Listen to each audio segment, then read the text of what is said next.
In this video, I'll show you how to find and view your old Facebook stories. If your story has already expired after 24 hours, you can still access it through your story archive.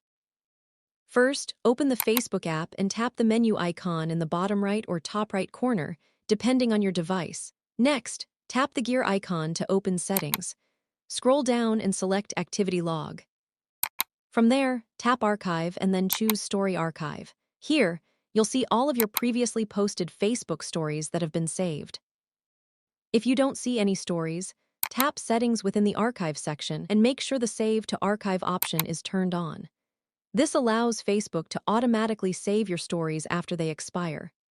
That's how you can find and view old Facebook stories. If this guide helped you, don't forget to like, share, and subscribe for more helpful tutorials.